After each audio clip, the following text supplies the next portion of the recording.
ಒಬ್ಬ ವ್ಯಕ್ತಿ ತನ್ನ 16ನೇ ವಯಸ್ಸಿನಲ್ಲಿ ತನ್ನ 8ನೇ ತರಗತಿಯನ್ನು ಕಂಪ್ಲೀಟ್ ಮಾಡದೆ ಬ್ಯಾಕ್ ಡ್ರಾಪ್ ಆಗಿ ಆ ಒಂದು ವ್ಯಕ್ತಿ ತನ್ನ ತಂದೆಯ 10 ಎಕರೆ ಜಮೀನಿನಲ್ಲಿ ಕೆಲಸ ಮಾಡಲಿಕ್ಕೆ ಹೊರಟಿರ್ತಾನೆ. ಆತನ ತಂದೆಗೆ ಮಿಲ್ಕ್ ಬಿಸ್ನೆಸ್ ಇರುವ ಮುಖಾಂತರ ಆತನು ಸಹ ಆ ಒಂದು ಮಿಲ್ಕ್ ಬಿಸ್ನೆಸ್ಸಲ್ಲಿ ಎಂಟ್ರಿ ಕೊಡ್ತಾನೆ. ಸೊ ಆ ಕಾಲದಲ್ಲಿ ಆತ ಮಿಲ್ಕ್ ಬಿಸ್ನೆಸ್ಸನ್ನು ಮಾಡ್ತಾ ಇರುವಂತಹ ಸಮಯದಲ್ಲಿ 1984 ಈ ಒಂದು ಇಯರಲ್ಲಿ ಇವರ ಒಂದು ಮಿಲ್ಕ್ ಟ್ರೇಡಿಂಗ್ ಅನ್ನೋದು ಸ್ಟಾರ್ಟ್ ಮಾಡ್ತಾರೆ. ಸೊ ಅದಾದ ನಂತರ ಇವರು ತುಂಬಾ ಗ್ರೋತ್ ಆಗ್ತಾರೆ. ಈಗ ಅಟ್ ಪ್ರೆಸೆಂಟ್ ನಾನು ಹೇಳಬೇಕಾದ್ರೆ ಈಗಿರುವಂತಹ ಮಾರ್ಕೆಟ್ ಡೇಟಾ ಪ್ರಕಾರ ಇವರು ಬರೋಬ್ಬರಿ 1100 ಕೋಟಿ ಟರ್ನ್ ಓವರನ್ನು ಮಾಡ್ತಿದ್ದಾರೆ. ಇನ್ನು ಯಾರೂ ಅಲ್ಲ, ಅವರು ಸತೀಶ್ ಕುಮಾರ್ ಮಿಲ್ಕಿ ಮಿಸ್ಟ್ನ ಫೌಂಡರ್ ಆಗಿರ್ತಾರೆ. ಸೊ ಇವರ ಒಂದು ಬಿಸ್ನೆಸ್ ಕೇಸ್ ಸ್ಟಡೀಸ್ನ ನೋಡೋಣ. ಯಾವ ರೀತಿ ಒಂದು ಮಿಲ್ಕಿ ಮಿಸ್ಟ್ ನಮ್ಮ ಭಾರತದಲ್ಲಿ ಅತಿ ದೊಡ್ಡ ಡೈರಿ ಇಂಡಸ್ಟ್ರಿ ಮತ್ತು ಪ್ರಪಂಚದಲ್ಲಿಯೇ ಅತಿ ದೊಡ್ಡ ಪನ್ನೀರ್ ಫ್ಯಾಕ್ಟ್ರಿ ಅಂದರೆ ಪನ್ನೀರ್ ಮ್ಯಾನುಫ್ಯಾಕ್ಚರಿಂಗ್ ಫ್ಯಾಕ್ಟ್ರಿ ಮತ್ತು ದಟ್ಟು ರೋಬೋಟಿಕ್ ರಿಲೇಟೆಡ್ ಅಂದರೆ ಇವರು ಅಳವಡಿಸಿರುವಂಥ ತಂತ್ರಜ್ಞಾನ ಫುಲ್ಲಿ ಆಟೋಮೇಟೆಡ್ ಮತ್ತು ಅವರಿಗಿರುವಂತಹ ಲಾಜಿಸ್ಟಿಕ್ಸ್ ಯಾವ ರೀತಿ ಒಂದು ಬ್ರ್ಯಾಂಡ್ನ ಬಿಲ್ಡ್ ಮಾಡಿದ್ದಾರೆ ಮತ್ತು ಈಗ ಕಂಪ್ಲೀಟ್ ಬಿಸ್ನೆಸ್ ಕೇಸ್ ಸ್ಟಡೀಸ್ನ ಇವತ್ತು ನಾನು ನಿಮಗೆ ತಿಳಿಸ್ಲಿಕ್ಕೆ ಕೊಟ್ಟಿದ್ದೀನಿ ಈ ಒಂದು ಮನಿ ಟ್ಯಾಕ್ಸ್ ಯೂಟ್ಯೂಬ್ ಚಾನಲಿಂದ. ನಾನು ನಿಮ್ಮ Kishore, welcome to money tax YouTube channel.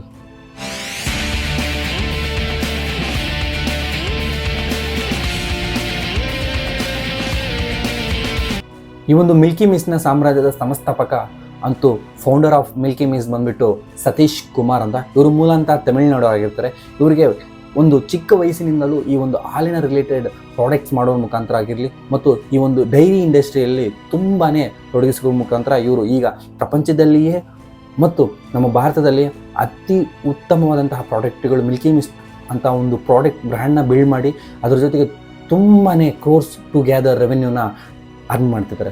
So ಇವತ್ತು ದಿನ ನಾವು ಇವರ ಒಂದು ಕೇಸ್ ಸ್ಟಡೀಸ್ನ ನೋಡೋಣ. ಯಾವ ರೀತಿ ಒಂದು ಬಿಸ್ನೆಸ್ನ ಬಿಲ್ಡ್ ಮಾಡಿದ್ರು, ಇವರು ಎಷ್ಟು ಕನ್ಸಿಸ್ಟೆನ್ಸಿ ಆಗಿ ಇವರು ವರ್ಕ್ ಮಾಡಿದ್ದಾರೆ, ನ್ಯೂ ಟೆಕ್ನಾಲಜೀಸ್ ಯಾವ ರೀತಿ, ಲಾಜಿಸ್ಟಿಕ್ಸ್ನ ಯಾವ ರೀತಿ ಬಿಲ್ಡ್ ಮಾಡಿದ್ರು, ಈ ರೀತಿಯಾದಂತಹ ಟಾಪಿಕ್ಸ್ನ ನಾವು ನೋಡಿಕೊಂಡು ನಮಗೆ ಏನು ಬಿಸ್ನೆಸ್ಗೆ ಹೆಲ್ಪ್ ಆಗುತ್ತೆ ಆ್ಯಸ್ ಎ ಬಿಸ್ನೆಸ್ ಸ್ಟೂಡೆಂಟ್ ಆಗಿ ನಮಗೆ ಏನು ಬೇಕು ಅನ್ನೋದನ್ನು ನೋಡ್ತಾ ಹೋಗೋಣ. 1985 ಇವರು ಮಿಲ್ಕ್ ಟ್ರೇಡಿಂಗ್ ಕಂಪನಿಯಾಗಿ ಇವರ ಒಂದು ಕಾರ್ಯಗಳನ್ನು ಸ್ಟಾರ್ಟ್ ಮಾಡಿರ್ತಾರೆ. ಸೊ 1994 ಇವರ ಒಂದು ಪನ್ನೀರ್ ಫ್ಲಾಗ್ಶಿಪ್ ಪ್ರಾಡಕ್ಟ್ ಅಂತ ಹೇಳ್ಬೋದು ಈ ಒಂದು ಕಂಪನಿಗೆ. ಈ ಒಂದು ಫ್ಲಾಗ್ಶಿಪ್ ಪ್ರಾಡಕ್ಟ್ ಆದಂತಹ ಒಂದು ಪನ್ನೀರ್ ಅನ್ನೋದು ಇವರು 1994 ಕಮರ್ಷಿಯಲ್ ಆಗಿ ಲಾಂಚ್ ಮಾಡಿರ್ತಾರೆ.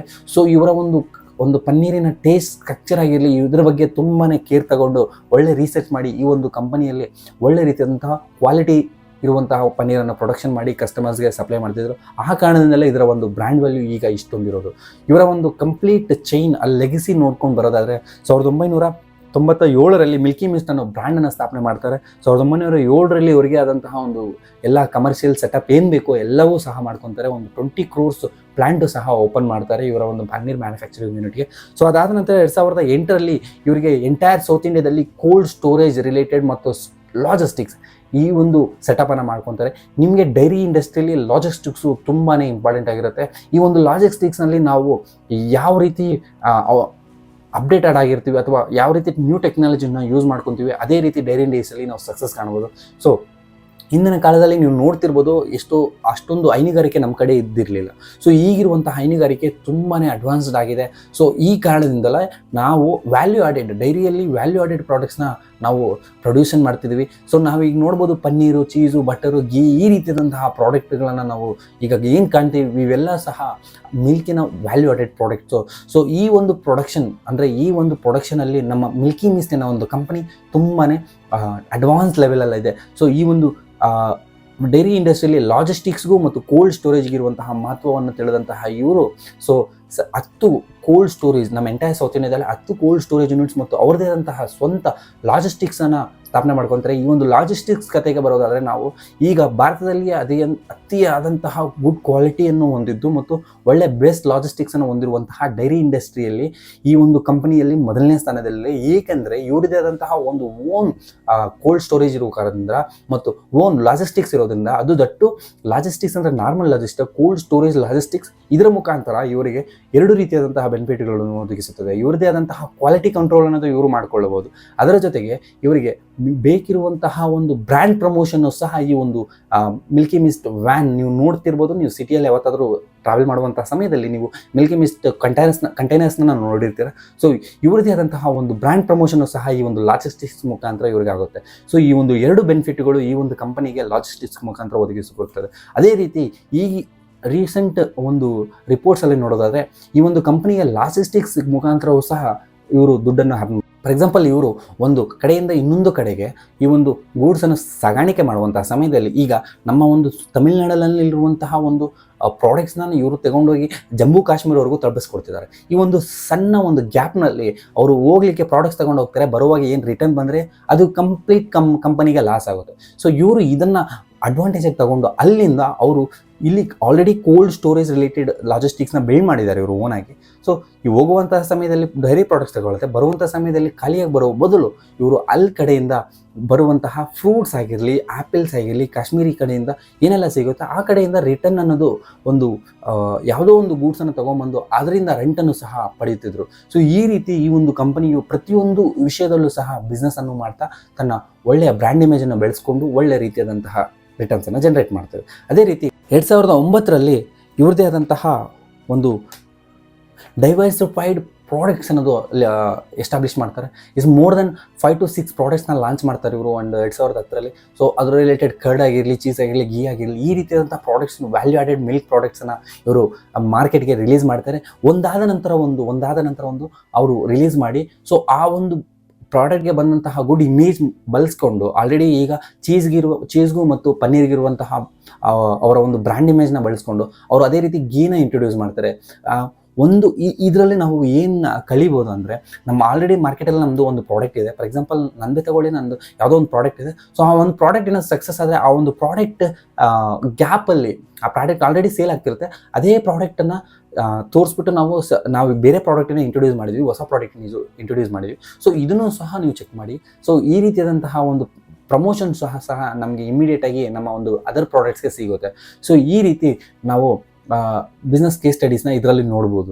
ನಾವು ಒಂದು ಫಸ್ಟ್ ಟಿ ವಿ ಆ್ಯಡ್ ಅನ್ನೋದು 2010ರಲ್ಲಿ ಇವರಿಗೆ ಕಮರ್ಷಿಯಲ್ ಟಿ ವಿ ಆ್ಯಡ್ ಅನ್ನು ಕೊಡ್ತಾರೆ. ಅದಾದ ನಂತರ ಇವರ ಒಂದು ಬ್ರ್ಯಾಂಡ್ ಪ್ರಮೋಷನ್ ಅಂತೂ ತುಂಬಾ ಚೆನ್ನಾಗಿ ನಡೆಯುತ್ತೆ. ಇವರು 2019ರ ರೆಕಾರ್ಡಿನ ಪ್ರಕಾರ ಸುಮಾರು 3 ಮೆಟ್ರಿಕ್ ಟನ್ನಷ್ಟು ಪನ್ನೀರ್ ಅನ್ನೋದು ಇವರ ಒಂದು ಎಂಟೈರ್ ಡೇ ಅಲ್ಲಿ ಸೇಲ್ ಮಾಡಿದ್ದಾರೆ. ಸೊ ಇದೊಂದು ರೆಕಾರ್ಡ್ ಅಂತ ಹೇಳ್ಬೋದು. ಎಂಟೈರ್ ನಮ್ಮ ಇಂಡಿಯಾದಲ್ಲಿ ಹೈಯೆಸ್ಟ್ ಪನ್ನೀರ್ ಸೇಲ್ ಮಾಡಿರೋದಂದರೆ ಇವರೇ. ಸೊ ಅಮೂಲ್ನ ತಗೊಂಡ್ರೆ ಇವ್ರ ಕಂಪೆಟೇಟರ್ಸ್ ಅಮೂಲ್ ಇದೆ ಮತ್ತು ಮಿಲ್ಕಿ ಮಿಸ್ಟ್ಗೆ ಇವರಿದೆ.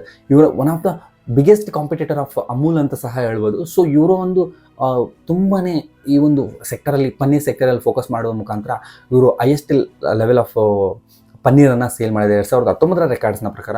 ಸೊ ಅದಾದ ನಂತರ ಇವರು 2012ರಲ್ಲಿ ಇವ್ರದ್ದೇ ಆದಂತಹ ಶೆಲ್ಫ್ ಲೈಫ್ ರೆಫ್ರಿಜರೇಟರ್ಸನ್ನು ರಿಟೇಲರ್ಸ್ಗೆ ಕೊಟ್ಟಿದ್ದಾರೆ. ನೀವು ಗಮನಿಸಬಹುದು, ಯಾವುದೇ ಒಂದು ನೀವು ಡಿಮ್ಯಾಟ್ ಆಗಿರಲಿ, ಬೇರೆ ಒಂದು ಯಾವುದೇ ಒಂದು ಸ್ಟೋರ್ಗೆ ಹೋಗಿದ್ರೆ ಇವ್ರದ್ದೇ ಆದಂತಹ ಒಂದು ಸೂಪರ್ ಮಾರ್ಕೆಟ್ನಲ್ಲಿ ಶೆಲ್ಫ್ ಸ್ಟೋರೇಜಸ್ ಇರುತ್ತೆ, ಕೋಲ್ಡ್ ಸ್ಟೋರೇಜಸ್ ಇರುತ್ತೆ. ಸೊ ಆ ಮುಖಾಂತರ ಈ ಒಂದು ಶೆಲ್ಫ್ ಲೈಫ್ ಅನ್ನೋದು ಒಂದು ಪ್ರಾಡಕ್ಟ್ ಇರುವಂಥ ಶೆಲ್ಫ್ ಲೈಫ್ ಅನ್ನೋದು ಇನ್ಕ್ರೀಸ್ ಮಾಡುತ್ತೆ. ನಮಗೆ ಈಗ ಜನರಲಿ ಡೈರಿ ಇಂಡಸ್ಟ್ರಿಯಲ್ಲಿ ನಮಗೆ ಈವ್ನಿಂಗ್ ಹಾಲು ಕರೆದ್ರೆ ಡೇ ಬಿಫೋರ್ ಅಂದರೆ 1 day 2 days ಅದು ಕಂಪ್ಲೀಟಾಗಿ ಸ್ಪಾಯ್ಲ್ ಆಗಿಬಿಡುತ್ತೆ. ಸೊ ವಿತಿನ್ ದಟ್ ಸ್ಪೇಸ್ ಅಂದರೆ ಆ ಒಂದು 2 days ನಾವು ಆ ಒಂದು ಪ್ರಾಡಕ್ಟ್ನ ಕನ್ಸ್ಯೂಮ್ ಮಾಡಬೇಕು. ಇಲ್ಲದಿದ್ದರೆ ಅದು ಕೆಡುವಂಥ ಚಾನ್ಸಸ್ ಜಾಸ್ತಿ ಇರುತ್ತೆ. ನೀವು ಹಾಲೇ ಇಟ್ಕೊಳ್ಳಿ, ಯಾವುದೇ ಒಂದು ಪ್ರಾಡಕ್ಟನ್ನು ತಗೊಳ್ಳಿ ಡೈರಿ ರಿಲೇಟೆಡ್. ಸೊ ಈ ಒಂದು ಕೋಲ್ಡ್ ಸ್ಟೋರೇಜ್ ಇಡುವ ಮುಖಾಂತರ, ಈ ಒಂದು ಶೆಲ್ಫ್ ಲೈಫನ್ನು ಇನ್ಕ್ರೀಸ್ ಮಾಡುವ ಮುಖಾಂತರ ಈ ಒಂದು ಪ್ರಾಡಕ್ಟ್ಸ್ನ ಮಾರ್ಕೆಟಿಂಗ್ ಮತ್ತು ಸೇಲ್ಸ್ ಅಂದರೆ ರಿಟೇಲರ್ಸ್ಗೆ ತುಂಬಾ ಹೆಲ್ಪ್ ಆಗುತ್ತೆ. ಆ ಕಾರಣದಿಂದ ಪ್ರತಿಯೊಬ್ಬ ರಿಟೇಲರು ಸಹ ಈ ಒಂದು ರೆಫ್ರಿಜರೇಟರ್ಸ್ನ ತಗೊಂಡು ಶೆಲ್ಫ್ ಲೈಫ್ ಇನ್ಕ್ರೀಸ್ ಮಾಡಿಕೊಂಡು ಸೊ ಆ ಪ್ರಾಡಕ್ಟ್ನ ಸೇಲ್ ಮಾಡೋ ಮುಖಾಂತರ ಇವ್ರಿಗೆ ತುಂಬಾ ಹೆಲ್ಪ್ ಆಗುತ್ತೆ ರಿಟೇಲರ್ಸ್ಗೆ. ಸೊ ಆ ಕಾರಣದಿಂದ ರಿಟೇಲರ್ಸು ತುಂಬಾ ಅಟ್ರಾಕ್ಟ್ ಆಗಿದ್ರು ಈ ಒಂದು ಮಿಲ್ಕಿ ಮಿಸ್ಟ್ ಕಂಪನಿಗೆ ಅವರ ಒಂದು ಪ್ರಾಡಕ್ಟ್ಸ್ನ ತೊಗೊಳ್ಳಿಕ್ಕೆ. ಸೊ ಇದೊಂದು ಬಿಗ್ಗೆಸ್ಟ್ ಮಾರ್ಕೆಟಲ್ಲಿದೆ ಮಾರ್ಕೆಟಿಂಗ್ ಸ್ಟ್ರಾಟಜಿ ಅಂತ ಹೇಳ್ಬೋದು. ಇವರ ಒಂದು ದೊಡ್ಡ ಒಂದು ಪಾತ್ರ ಏನಪ್ಪ ಅಂದರೆ, ಇವರ ಒಂದು ಕಂಪ್ಲೀಟ್ ಪ್ಲ್ಯಾಂಟ್ ಅನ್ನೋದು ಈಗ ಹೊಸ ಒಂದು ಪ್ಲ್ಯಾಂಟನ್ನು ಎಸ್ಟಾಬ್ಲಿಷ್ ಮಾಡ್ತಾರೆ. ಮೋರ್ ದೆನ್ 550 crores ಒಂದು ಸ್ಪೆಂಡ್ ಮಾಡಿ ಒಂದು ಪ್ಲ್ಯಾಂಟನ್ನು ಒಂದು ಬಿಲ್ಡ್ ಮಾಡ್ತಾರೆ. ಈ ಒಂದು ಪ್ಲ್ಯಾಂಟಿನ ಮಹತ್ವ ಏನಪ್ಪ ಅಂದರೆ, ಪ್ರಪಂಚದಲ್ಲಿಯೇ ಅತಿ ದೊಡ್ಡ ಪನ್ನೀರ್ ಮ್ಯಾನುಫ್ಯಾಕ್ಚರಿಂಗ್ ಪ್ಲ್ಯಾಂಟ್ ಇದು. ಸೊ ಈ ಒಂದು ಪ್ಲ್ಯಾಂಟ್ನಲ್ಲಿ ಇವರು ತುಂಬಾ ಪನ್ನೀರನ್ನು ಪ್ರೊಡಕ್ಷನ್ ಮಾಡ್ತಾರೆ. ಅದ್ರ ಜೊತೆಗೆ ಇದು ಕಂಪ್ಲೀಟ್ಲಿ ಆಟೋಮೆಟಿಕ್ ರೋಬೋಟಿಕ್ ಸಿಸ್ಟಮನ್ನು ಹೊಂದಿರುತ್ತೆ. ಈ ಒಂದು ಟೆಕ್ನಾಲಜಿನ ತರಿಸಲಿಕ್ಕೆ ಇವರು ಸುಮಾರು ವರ್ಷಗಳಿಗಷ್ಟೇ ಒಂದು ಜರ್ಮನಿ ಕಂಪನಿ ರಿಲೇಟೆಡ್ ಇವರು ವರ್ಕ್ ಮಾಡಿರ್ತಾರೆ. ಈ ಒಂದು ಜರ್ಮನಿ ಕಂಪ್ನಿ ಮುಖಾಂತರ ಅವರು ಆ ಒಂದು ಪ್ರದೇಶಕ್ಕೆ ಹೋಗಿ ಅಲ್ಲಿರುವಂತಹ ಟೆಕ್ನಾಲಜೀಸ್ನ ಅಡಾಪ್ಟ್ ಮಾಡಿಕೊಂಡು ಸೊ ಅಲ್ಲಿ ನಮ್ಮ ಒಂದು ಟೇಸ್ಟ್ ಆ್ಯಂಡ್ ಸ್ಟ್ರಕ್ಚರ್ ಯಾವ ರೀತಿ ಡಿಫ್ರೆನ್ಷಿಯೇಟ್ ಆಗುತ್ತೆ, ಮೆಕ್ಯಾನಿಸಮ್ ಕಂಪ್ಲೀಟ್ಲಿ ಆಟೋಮೆಟಿಕ್ ಮಾಡಿದರೆ ಅದ್ರ ಬಗ್ಗೆ ಎಲ್ಲ ಸ್ಟಡೀಸ್ ಮಾಡಿ ಅವರು ಬೆಸ್ಟ್ ಪ್ರಾಡಕ್ಟನ್ನು ತೊಗೊಂಬಂದು ಇನ್ಸ್ಟಾಲೇಷನ್ ಮಾಡಿ ಹೊಸ ಟೆಕ್ನಾಲಜಿ ಮುಖಾಂತರ ನಮಗೆ ಪನ್ನೀರ್ ಪ್ರೊಡಕ್ಷನನ್ನು ಕೊಡ್ತಾರೆ. ಕಂಪ್ಲೀಟ್ಲಿ ಆಟೋಮೆಟಿಕ್ ದಟ್ಟು ರೋಬೋಟಿಕ್ ಸಿಸ್ಟಮನ್ನು ಹೊಂದಿರುವಂತಹ ಈ ಒಂದು ಪ್ಲ್ಯಾಂಟು ಮೋರ್ ದೆನ್ 55 crores ಇವರು ಸ್ಥಾಪನೆ ಮಾಡ್ತಾರೆ.